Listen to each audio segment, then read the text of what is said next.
pada bulan yang akhir dan tahun yang akhir dari 1446 Hijriah. Kita masih berada di bulan Dzulhijjah. Hadirin, kita berdoa mudah-mudahan di bulan yang penuh berkah sekaligus bulan yang mulia ini, doa-doa kita itu Allah mempet sambil mendoakan katakan yang kubur. Dibuki doa kita semuanya sangat sumrambah dan almarhum dan almarhumah. Begitu juga doa-doa kita senantiasa untuk diri kita, untuk keluarga kita, atau saudara-saudara kita yang hari ini dalam proses menyempurnakan ibadah hajinya di tanah suci Mekah. Semuanya seketul selamat, bahagia, sukses sampai saat pulang ke tanah air dalam keadaan sehat walafiat. Hajinya juga haji yang mabrur. Dan kita yang ada di Indonesia, di Surabaya, di Kertajaya ini, seketul nantinya mendapatkan rezeki yang berkah, rezeki yang murah, yang ujung-ujungnya bisa menyusul saudara-saudara kita yang ada di tanah suci Makkah.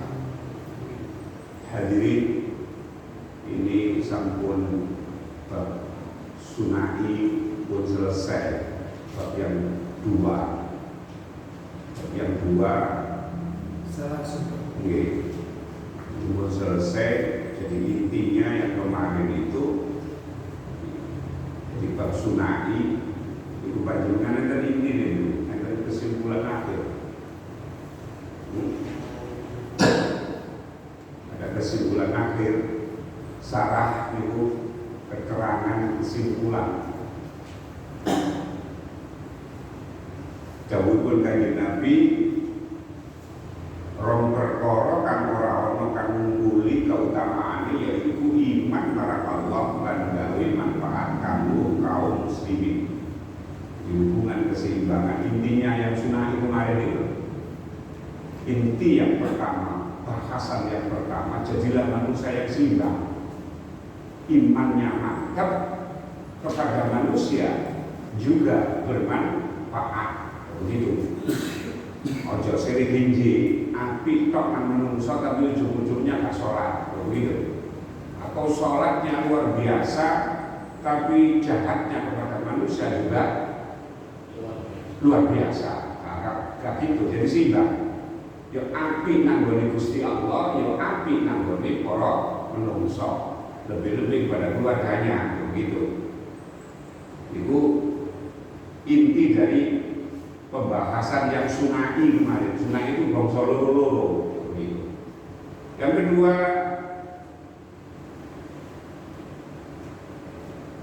sing sapa wong ngitani isu ora niat gawe dolim marang sapa wae mongko di ngapura lakon olone. Maksudnya ini berhubungan dengan niat. Hadirin, siapapun yang niat baik ternyata niat baik itu gak kesampaian, maka tetap Allah akan menghapuskan keburukannya. Contohnya kados mungkin dalu panjenengan punya niat sholat tahajud, tapi ternyata malah keturun sampai isu memenengoten, tetap panjenengan meskipun boten sholat tahajud dicatat kali Gusti Allah koyok-koyok sholat tahajud. Ini bukan sholat tahajud, omongannya sholat tahajud. Paham ya maksudnya? Jadi ya berlipat-lipat hadirin. Nah, itu makna dari pentingnya kita ini niat. Oh, yang niat. Niat itu ibarat sesuatu yang menyebabkan hidupnya amalan. Begitu. Jadi amalan itu amalan dunia. Kita gerak seperti sholat begitu, itu amalan dunia itu. Tapi menjadi amalan akhirat manakala kita berniat. niatnya itu kita sandarkan kepada Allah. Nah, itu ruhnya amalan itu. Amalan itu dianggap mati manakala tidak ada niat, begitu. Meskipun itu bentuknya sholat. Jadi sholat itulah yang mengabadikan kita melakukan apapun di dunia ini menjadi hidup dan kekal, menjadi amalan yang kekal. Bahkan amalan itu nantinya akan diserupakan oleh Allah berupa para malaikat yang nantinya membimbing kita di alam barzah. Jadi tak usah khawatir, di alam barzah yang sendirian itu akan ditemani oleh amal-amal kita. Nah, amal itulah yang nantinya akan selalu melayani kita. Kalau sekarang kita melayani yang namanya iman kita, kita menjadi hamba di alam dunia.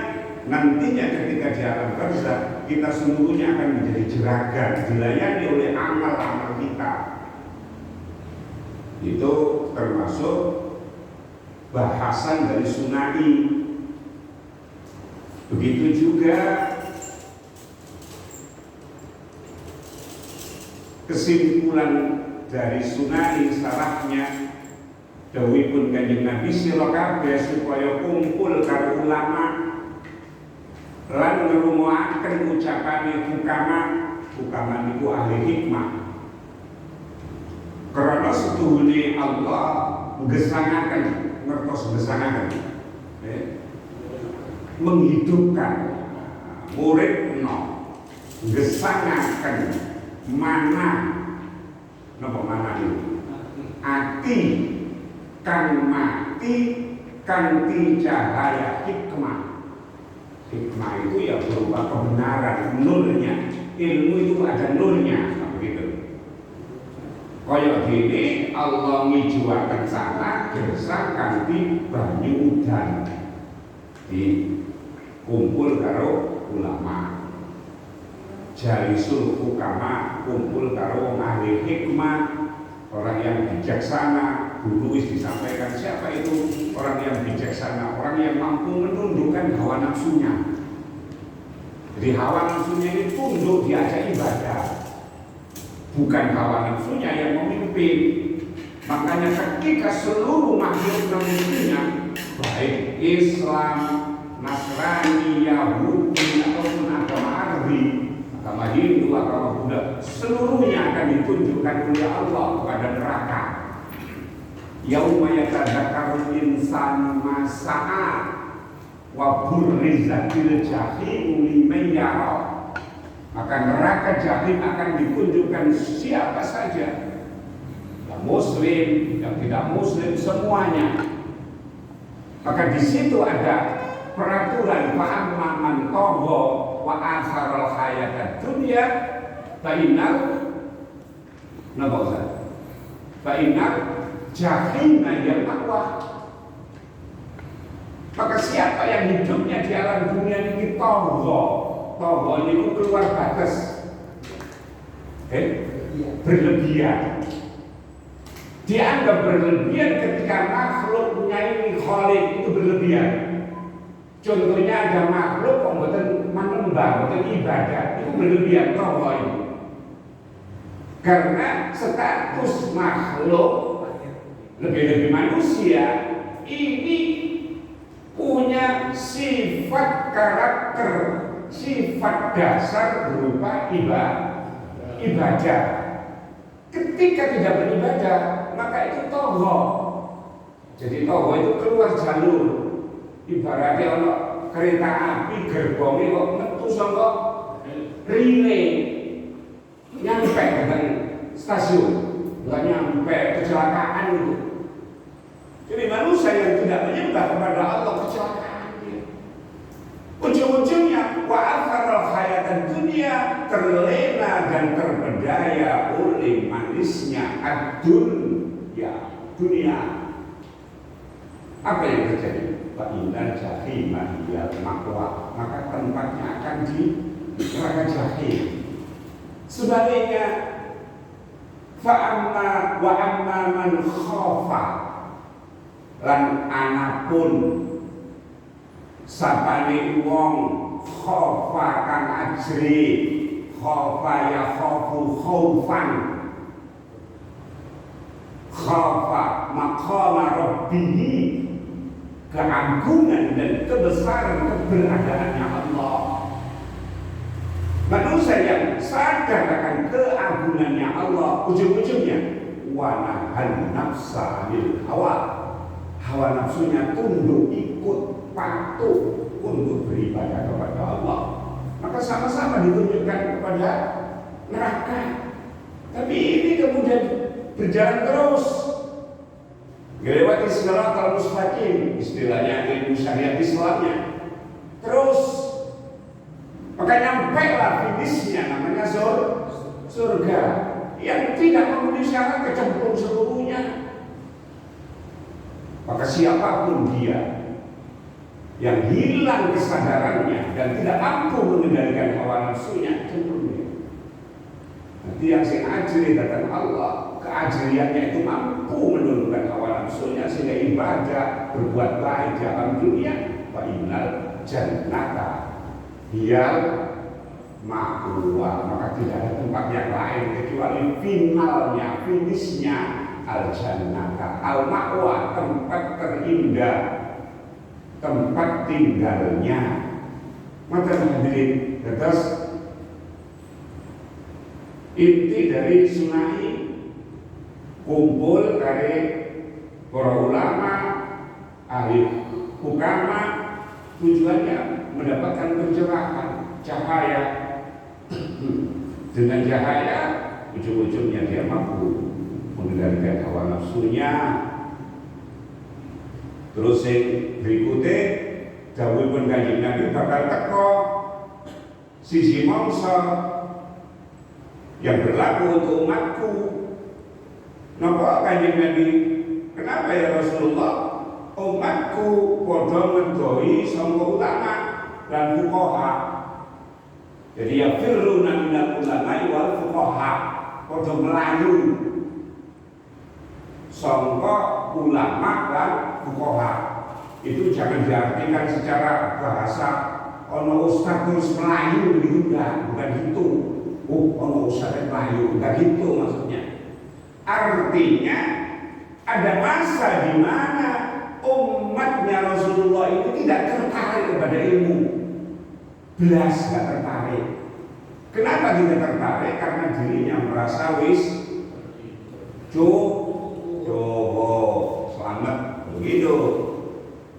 Maka ketika podo ngedoi sudah istighna semugi karo ilmu niku, Gusti Allah nurunaken telung balak marang umat iku mau, sepisan Gusti Allah nyabut barokahe anggone usaha. Terus maksudnya nyabut keberkahannya usaha. Dan ternyata min alamati asrati saat semakin nyata hadirin keberkahannya apa yang kita usahakan ini semakin hari semakin bertambah kurang. Taruhlah jenengi uang saja, nilainya dengan dulu panjenengan membeli saat ini duit 1 juta. Kok ternyata jenengan duwe ini tahun 45 namanya. Ojo tahun 2025, 45. Kira-kira saged tumbas bis napa to? Waduh. Berarti kan nilainya semakin berkurang. Itu yang dimaksudkan dicabut keberkahannya itu. Koyo akeh. Tapi ternyata nilainya sedikit dan semakin larut di dalam urusan dunia jauh dari ulama, maka keberkahan ini akan dicabut oleh Allah. Bisa jadi ketenangan jiwanya, atine masih ketoke duwe akeh tapi tidak merasa damai. Enten apa boten? Enten apa? Maka begitu aja. Sing kepindo yang nomor 2, Allah Ta'ala nurunakan pemimpin kang dolim. Ngoten. Istilah Akhirnya pemimpin itu tidak peduli kepada yang dipimpin, begitu. Ngelapor malah terdakwa, begitu. Itu kok hadirin. Buktinya yang nulungi kecelakaan Bu Embong, nulungi loh, akhirnya jadi masalah. Akhirnya punya kesimpulan menini orang celaka, gak usah ditulungi. Apa perono begitu nulungi tambah kepentung. Ya begitulah hadirin. Jadi semakin tahun, semakin kualitas keberkahan berkurang. Padahal nyatanya semakin merasa makmur. Tambah sulit tambah makmur hadirin. Uang kendaraan gak cukup siji, orang sampai 10, 5 biasa tuh. Masih omah itu. Juga itu kayak iso ngadeg ngomongnya. Apa itu kendaraan segala macam. Aneh-aneh ngoten malah menunjukkan kemiskinannya. Begitu orang daftar miskin, dia yang pertama. Enten apa betul begitu? Begitu bertahan. Sing terakhir dawuh Rasulullah, pangkal sekabehane kesalahan ya iku seneng bondo dunya. Napa niku? Hadise. Dulu dari bab sunai apa niku? Hubbu dunya rasul kulli khati'ate.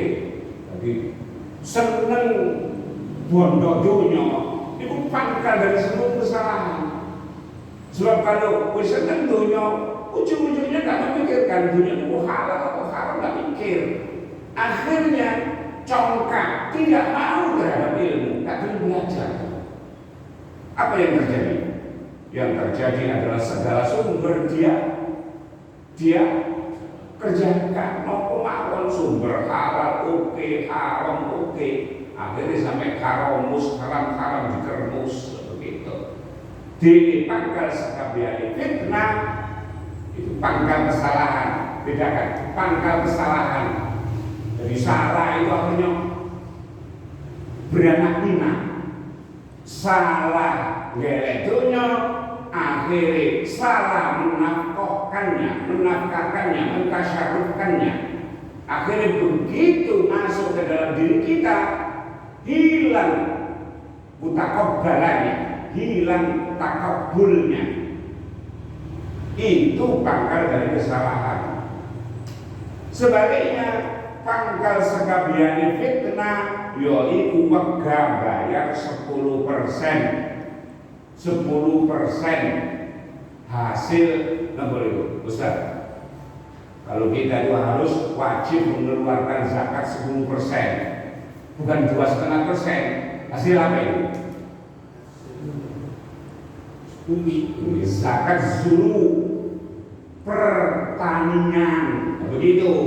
Jadi kalau umumnya Pegadaian mau beli sawah, ketika panen 10 itu ketika air hujannya apa tuh pengairannya nggak beli, segala macamnya nggak beli, begitu. Kalau beli beda lagi, bisa menjadi cukup hanya 5%, begitu. 10%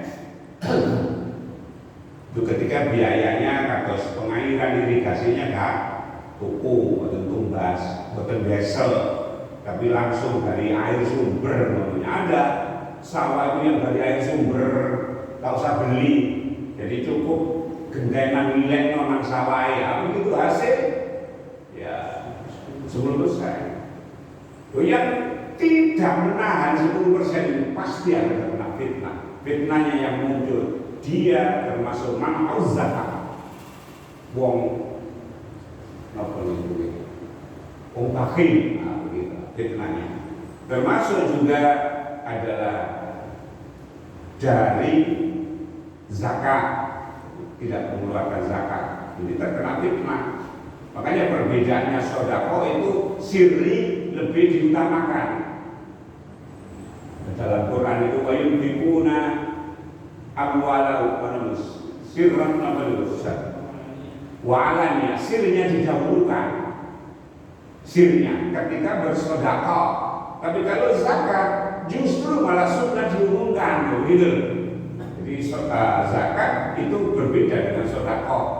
Kalau zakat itu lebih kayak sholat berjamaah begitu. Ada pesan sholat kok ditunjuk-tunjuk, memang seperti itu. Bukan niatnya untuk ditunjukkan agar kita jauh dari fitnah. Begitu juga tentang sholat yang wajib ini. Makanya ada sholat sunnah, ada sholat wajib. Sholat yang wajib ya lebih baik kita berjamaah dilihat orang, nggak apa-apa. Bukan niatnya kepengen riak, bukan, tapi itulah aturannya. Sama dengan zakat diumumkan, dolar riak, bukan, agar terjauh dari sifat fitnah. Berbeda dengan sedekah, justru sedekah itu sebaiknya dirahasiakan, begitu. Maka sendiri pun ini al-babus sulasi dan sunahi, dan ini bab yang ketiga. Wa fihi lan iku ing dalem telune sulasi itu bangsa telu khamsun utawi 5 wa khamsuna lan 50 berarti pinten? Pinten? Khamsun utawi 5 wa khamsuna lan 50 berarti pinten?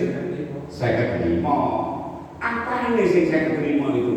Itu tamyiz.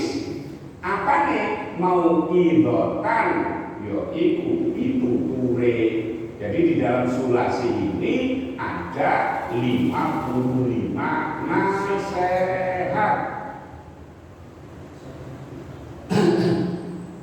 Sab'atul utawi kang itu dari 55 niku wau.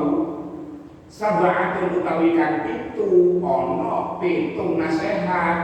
Iku akhbarun piro akhbar, apa akhbar itu? Khobar hadis. Jadi itu hadis, 7 hadis. Wal baqi utawi kang teri liyane iku akharun utawi iku dawuhe sahabat. Jadi kalau dawuhe Nabi disebut akhbar, hadis. Kalau dawuhe sahabat disebut asar. Pun al-maqalatul ula utawi pengucap pengendikan nasihat pitutur al-ula kang napa ula dihim awal yang pertama ruwiyah diceritakan diriwayataken anin nabi saking kanjeng Nabi sallallahu alaihi wasallam. Apa annahu setuhune kanjeng Nabi iku kala dawuh sapa kanjeng Nabi, dawuhe kanjeng Nabi, man sapa wonge barang siapa ikuti Pak Marjo dereng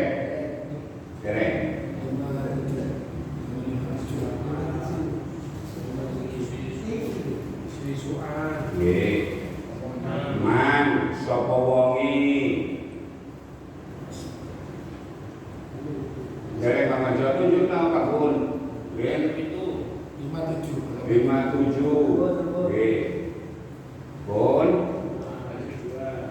iku kala dawuh sapa kanjeng Nabi, man sapa wonge sapane wong ikuti Pak Marjo sapa wonge sapane wong asbaha isu-isuan sapa man sapa wong mau ai dakhala ai tegese dakhala mlebu sapa man fi waqtis sobahi ing dalem waktu subuh, waktu isu.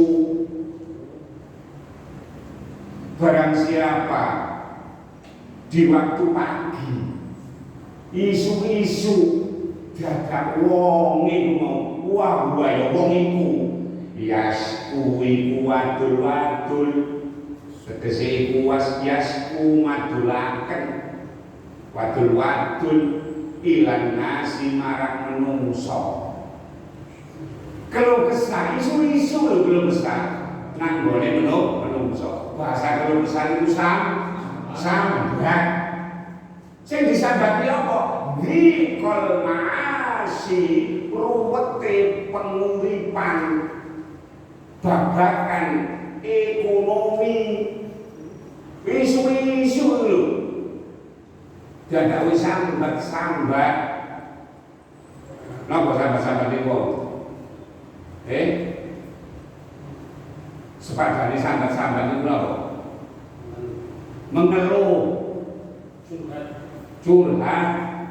curhat yang rumput tapi nih Dzikol ma'asi rumpete panguripan, sambat-sambat keluh kesah.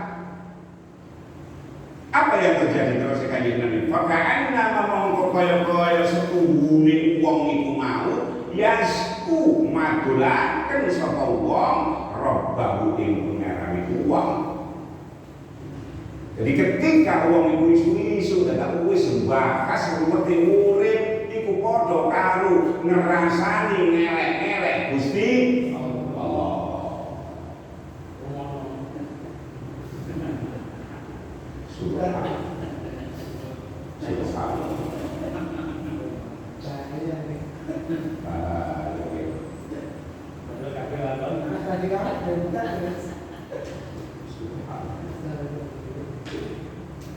Pakaan nama yasku rabbahu mongko kaya-kaya sepundi wong iku madulaken ngelek-ngelek rabbahu ing pangerane wong.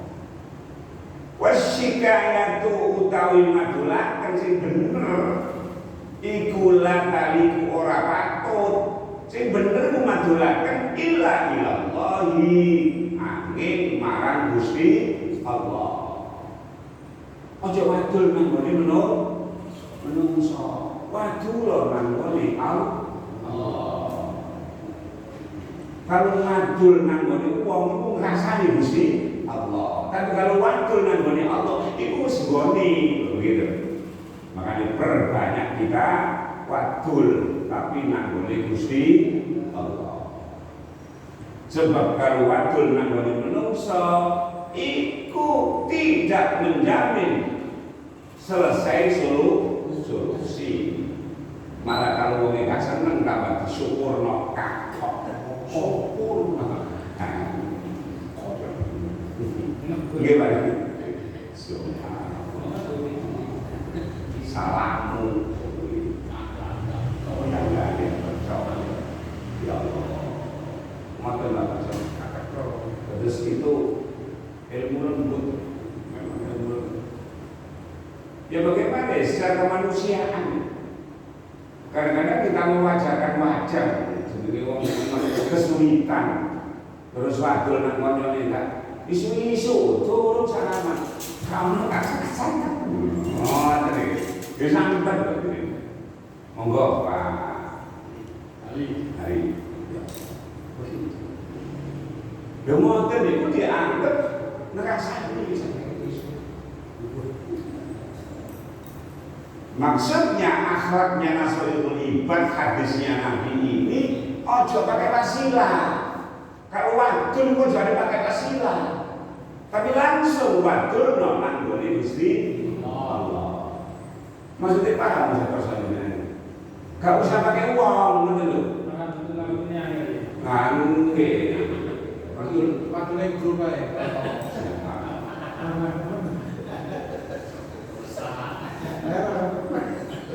Itu ya kawan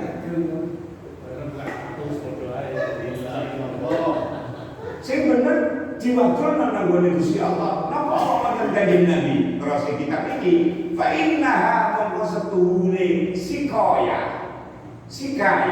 wadul ila Allah kepada Allah, rembukan dari Gusti Allah. Min jumlatil doa itu bagian dari doa. Ngoten beda ketika wadul nang gone menungso. Nah niku di sore niku. Amma sikayatu minan nas anapun wadul ilan nasi marang menungsa bahaya mongko utawi wadul kuwi min alamati agamir ridho. Beda toh kalau wadul nang Gusti Allah kita memperbanyak doa, tapi kalau wadul nang menungsa memperbanyak protes. Agamir ridho mboten entene ridho. Ridho itu napa? Rela, gak rela bikismatillahi ta'ala kelawan carane bagine Gusti Allah. Iki belum betul. Ya kadang-kadang ya gimana? Menungso oh sampai sama duduk sholat kok gak sama belas itu. Makanya terjadi diajari akhlak niku. Kalau sambat nanggone Gusti Allah niku namine ndonga. Kalau sambat nanggone menungso niku jenenge ora ridho. Kalau carane Gusti Allah bagi, Pak bener Gusti Allah itu bagi. Sing kono diakei aku belas nih. Sekarang benar sama Gusti Allah sama dengan seperti itu. Gak ridho. Subhanallah, gak ridho. Lho padahal Gusti Allah krungu hadirin. Kepikiran hadirin. Oh, ada lho hadirin. Jadi gak gitu. Ya Allah. Ya Allah.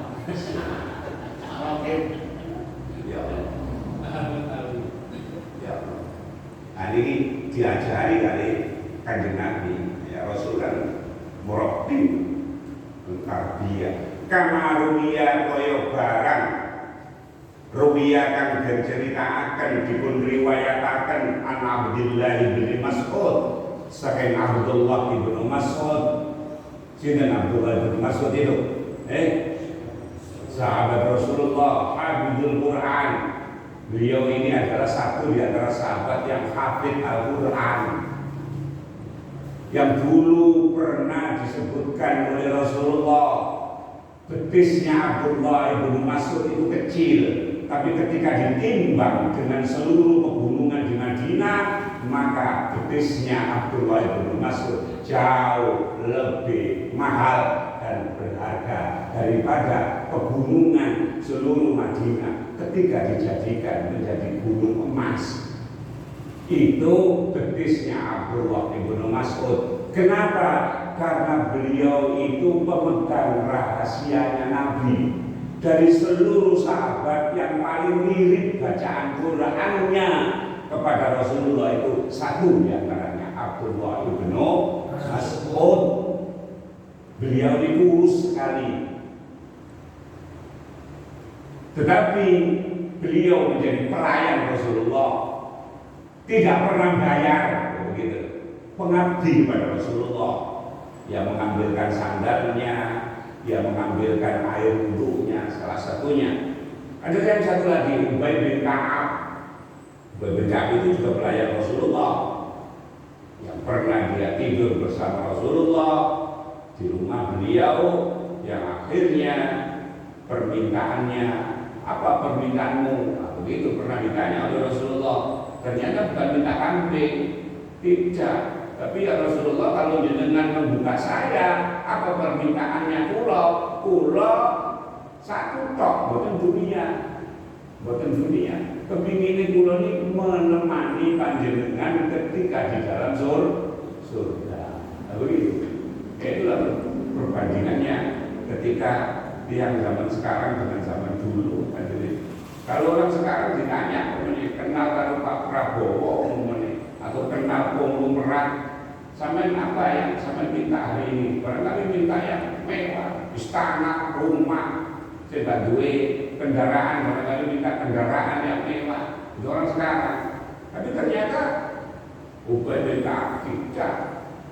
Yang diminta adalah menemani Kanjeng Nabi di mana? Di surga. Karena ingin menemani Nabi di dalam surga, maka Nabi, ya tolong bantu saya. Dengan apa ya Rasulullah? Bikasrati sujud, dengan memperbanyak sujud. Itu sahabat-sahabat Rasulullah.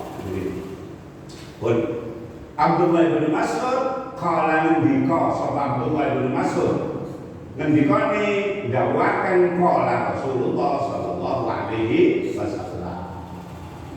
Dawe kanjeng Nabi ini, hadis ini mutawatir, hadirin sahih. Kanjeng Nabi ngendika ala u'allimukum, ala iling-iling ana ta ora mulang, u'allimukum mulang sapa ingsun kum ing sira. Wahai sahabatku Abdullah bin Mas'ud dan beserta sahabat-sahabat yang lain, tidakkah aku telah mengajarimu? Ngajarin apa kanjeng Nabi? Al-kalimat, beberapa kalimat. Beberapa kalimat itu allati takallama, sing wis tau diwaca. Kalimat iku biha kelawan kalimat diwaca sapa Musa alaihi salam, yaiku Nabi Musa alaihi salam. Kalimat yang diajarkan Rasulullah kepada sahabatnya ini adalah kalimat yang pernah dibaca oleh Nabi Musa. Ini kalimat ini apa? Kalimat yang sudah ribuan tahun yang disampaikan oleh Rasulullah. Khina ing dalem mangsane, khina nalika ing dalem mangsane, pun saged ngikuti. Khina ing dalem mangsane jawaza, napa jawaza niku? Jawaza ngelewati, maksudnya niku ketika menyeberang, berjalan di atas air, al-bahra ing segara. Jadi Nabi Musa pernah berjalan di atas air yang seakan-akan air itu adalah bagian dari jalan, koyok jalan, padahal itu air. Itulah mukjizatnya Nabi Musa yang diberikan oleh Allah kepadanya ketika dikejar oleh Fir'aun dan bala tentaranya. Maka satu kali pukulan laut membelah dan seakan-akan muncul jalan rayanya. Begitu Nabi Musa dan umatnya, jamaahnya melewatinya sampai kepada finishnya di pantai sebelah sana, maka Allah ajari kembali, wahai Musa, pukulkan untuk yang kedua kali laut itu. Untuk apa ya Allah? Untuk aku mengajari Fir'aun dan tentaranya latihan berenang. Dipukul kembali, hilang jalan rayanya. Nah, ketika melewati niku hadirin jamaah, niku Nabi Musa maos donga yang disampaikan oleh Rasulullah kepada Abdullah bin Abbas dan para sahabatnya. Fakulna mematur kita, Abdullah bin Mas'ud beserta teman-temannya, sahabat yang lain, bala nggih ya Rasulullah, jenengan ngajari napa ya Rasulullah? Qala dawuh sapa kanjeng Nabi, kulu maca sira kabeh Allahumma tu Allah hi Allah iku laka kedue panjenengan tuan apa alhamdu utawi pemuji atau pujian, wa ilaika lan iku marang panjenengan al mustaqah utawi wa'adul. Subhanallah. Jadi waktu itu bener namanya Gusti Allah. Sekali waktu apa maneh sing waktu Musa banyu ditumpahi saged koyok daratan. Subhanallah. Nah, waktu kita begitu nyoba kayak Musa kelelep, begitulah hadirin, maksudnya itu saking ridhonya Musa terhadap seluruh keputusannya Allah, saking pasrah. Wa antal musta'anu utawi panjenengan wa anta lan utawi panjenengan ya Allah iku al-musta'anu zat kang den suwuni tempat untuk memohon wala haula wala quwwata illa billahil aliyyil azim. Niki hadirin terus donga niki panjenengan hafalkan Allahumma lakal hamdu wa ilaikal mustaka wa antal musta'an wa la haula wa la quwwata illa billahil aliyyil azim. Doa yang mengajarkan kepada kita wadulnya kita itu kepada Allah dan pasrah kita kepada Allah meskipun kita diperintahkan untuk ikhtiar dan berusaha. Wa anta musta'an panjenengan itu adalah tempat untuk kita sembunyi, tempat untuk bermohon. Nasta'in kami memohon pertolongan itu afalul khamsah. Kalau musta'an itu adalah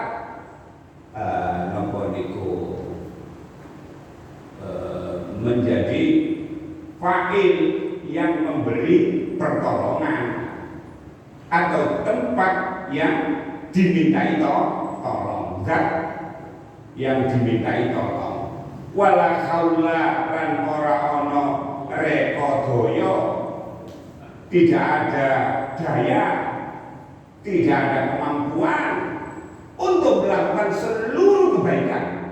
Begitu kepanjangannya itu hadirin.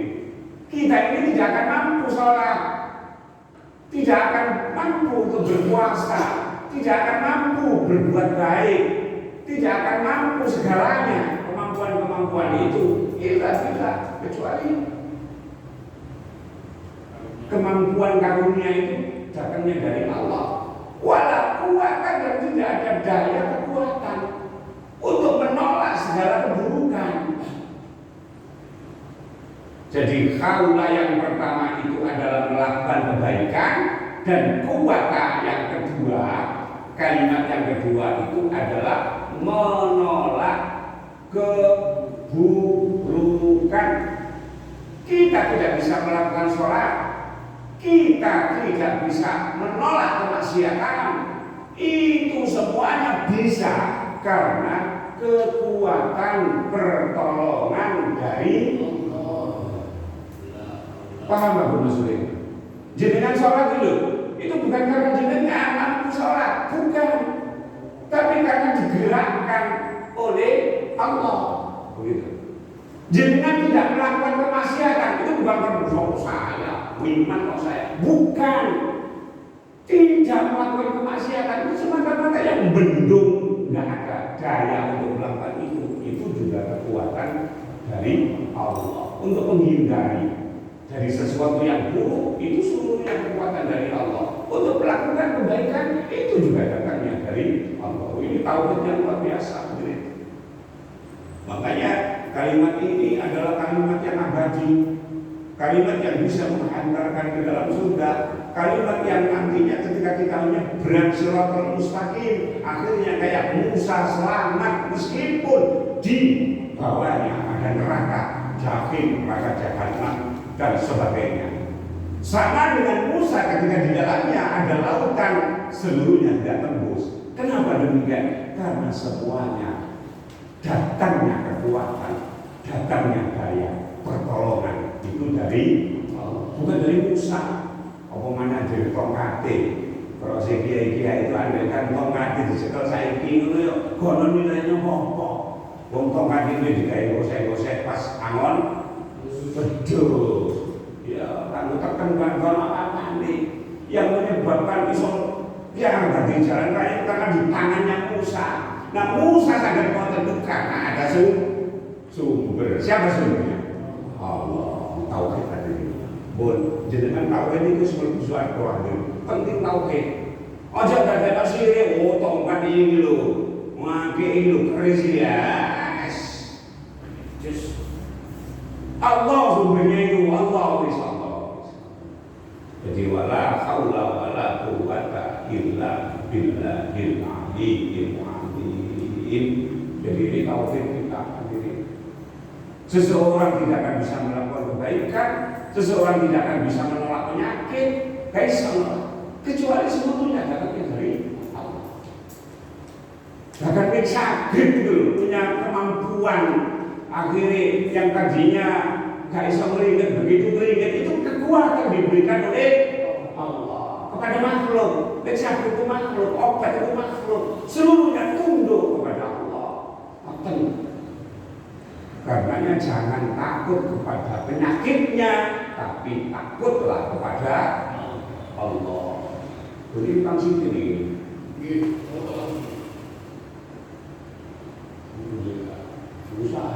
bisa usaha kan kekuatan dari Allah. Mau aku dengan bed dari Allah. Begitu. Nah, kita ini diajari gitu akhirnya. Sebab itulah yang nantinya menghantarkan kita selamat di sisi Allah itu. Tauhidnya itu, tauhid. Jadi la haula, perbanyak titik-titik la haula wala quwata illa billah. Titik-titik wonten sendiri la haula wala quwata illa billah. Aja niru-niru wong ahli aku. Kalau jenengan enggak kuasain aku, sebab orang aku itu mocone gak la haula wala quwata illa billah. Kadang-kadang la haula wala quwata illa billah. Aja melo-melok ngono. Jarno ae bareng ae. Ono sing kuwi, ono sing la haula wala quwata illa billah jarno ae wis. Karena dia mengerti tentang la. Nah kita pahamnya itu yang sepuluh la apa itu? La dinafil jinsi. Tidak ada kekuatan, tidak ada daya, seluruhnya tidak ada kecuali kekuatan datangnya dari Allah. Harus belajar mulai. Kalau udah belajar ini, kok iso haulun yo, kok iso kuatun yo, mas kau usah kejeruan.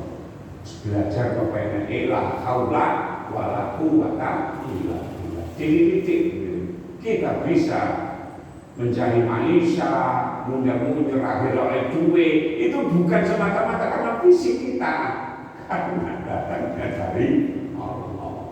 Oh, dari Allah. Menolak penyakit itu datangnya dari Allah. Sehingga Allah itu menjadi zat yang nomor satu. Itulah tauhid. Itulah tauhid. Jenengan tauhid itu aja sudah neraka iso kapanas. Begitu loh hadirin. Ditanyai malaikat, wah kamu makhluk malaikat. Ngisal dari bantah-bantah malaikat itu. Kenapa? Karena itu seluruhnya adalah bagian dari aparaturnya Allah. Yang penting Allahnya.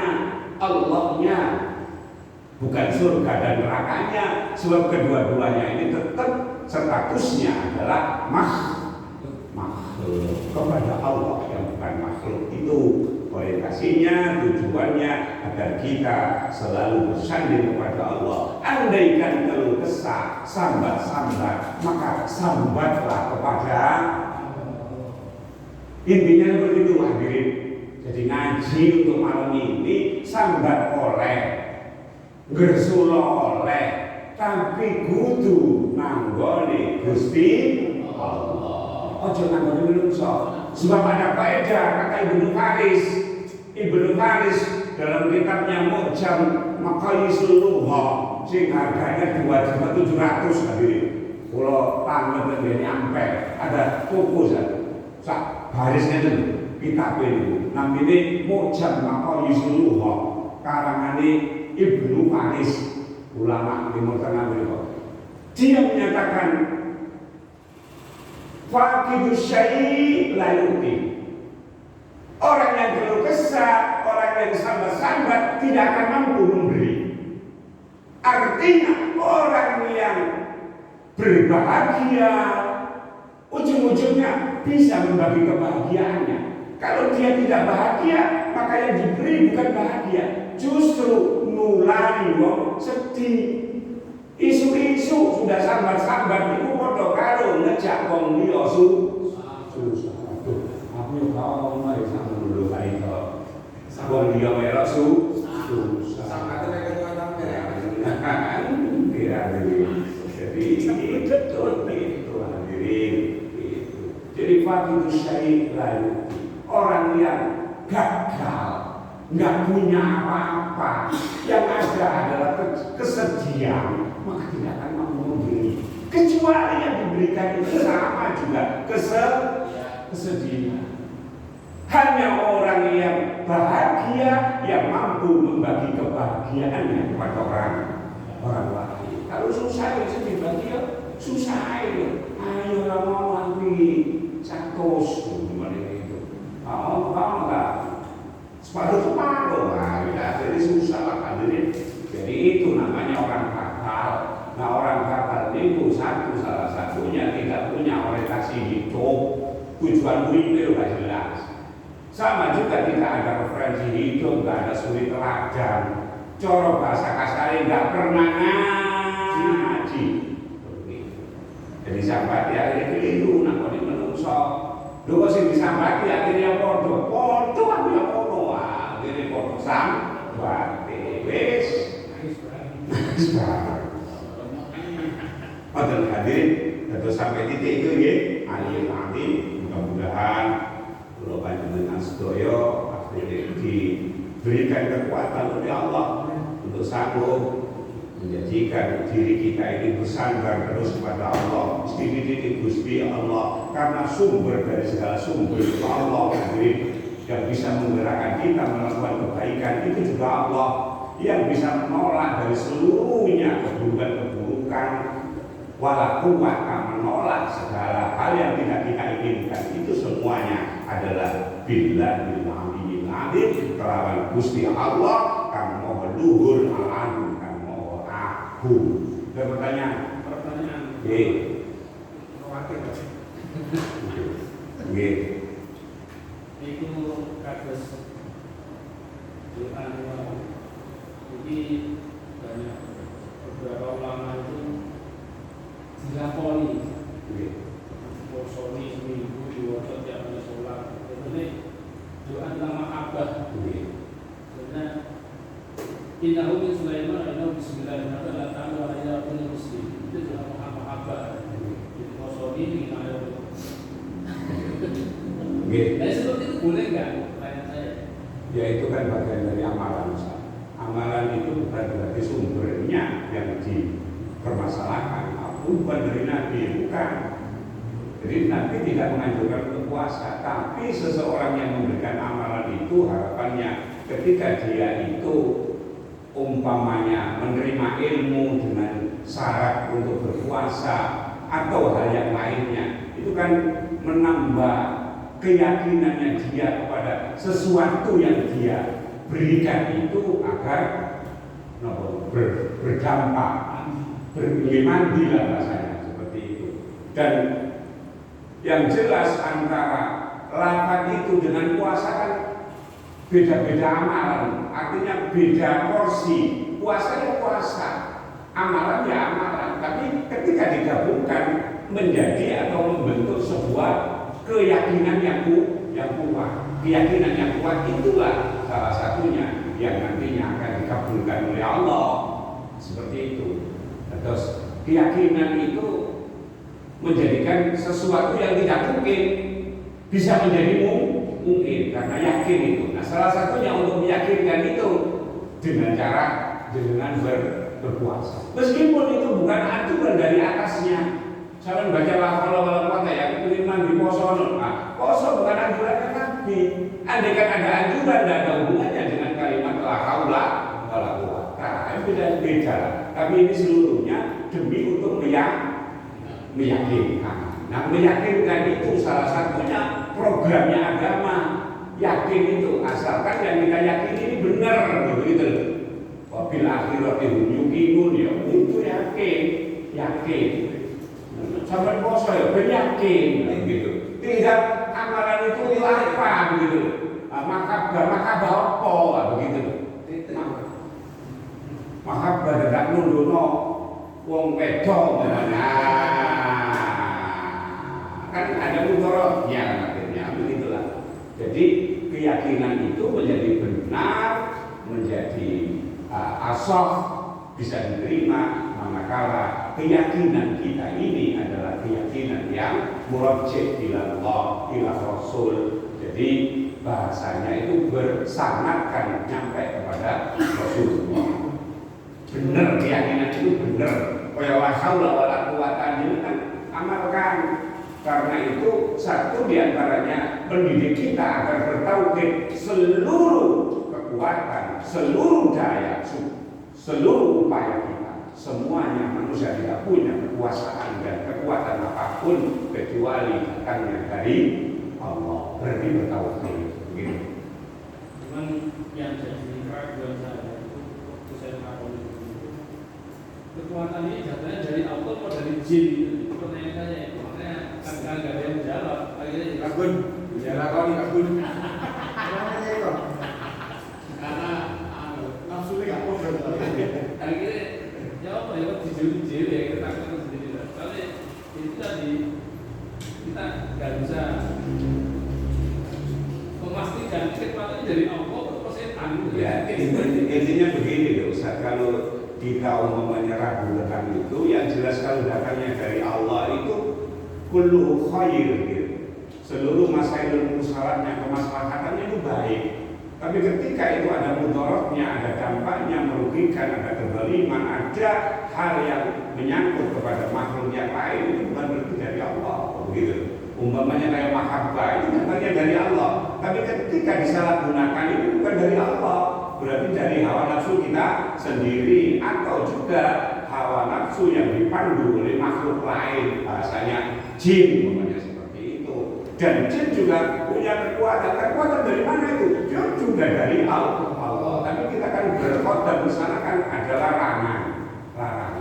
Jadi langsungkan saja kepada Allah agar seluruh hal yang menyangkut amalan itu menjadi murni secara masailul musalat dan jauh dari mafsadat kerusakan.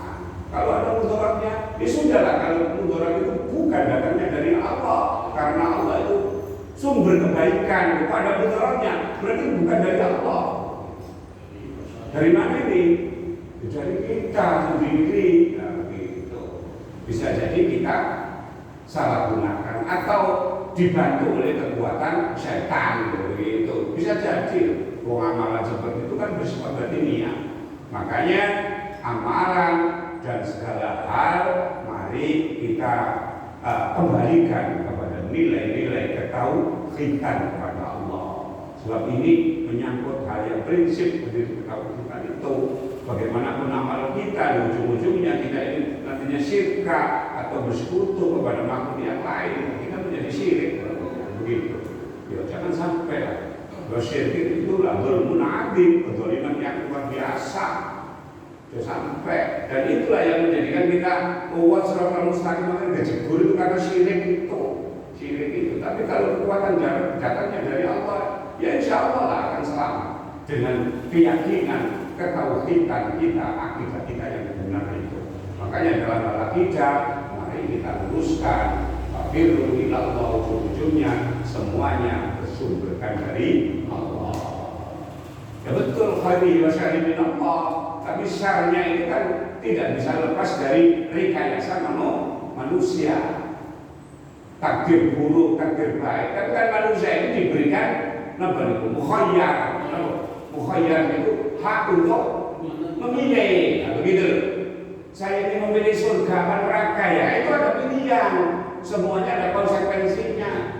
Lu kemudian mau masuk neraka namanya, dan dia memang memilih neraka. Ya jangan menyalahkan Allah Subhanahu wa Ta'ala. Pilihan.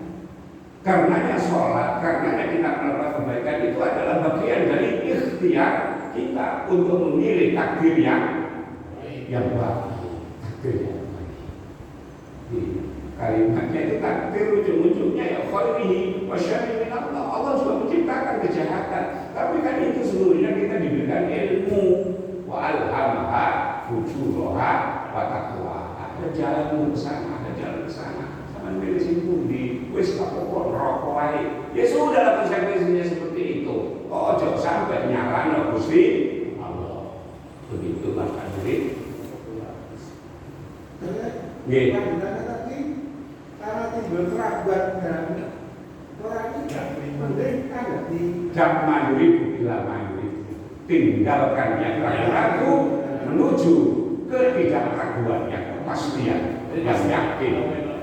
Kalau ragu-ragu tinggal.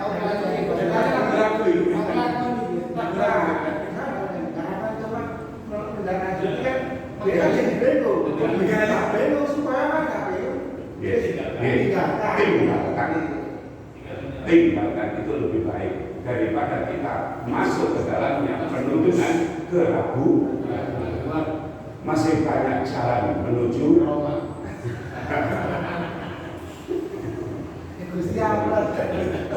menuju kebaikan. Maksudnya sama mana barakallahu li wa lakum fil Qur'an bima sahihul ibad subhanallahumma wa bihamdika asyhadu an la ilaha illa anta astaghfiruka wa atubu ilaik. Terima kasih atas segala perhatian dan mohon maaf atas segala kekurangan. Usikum wa iyaya bi taqwallah. Wassalamualaikum warahmatullahi wabarakatuh.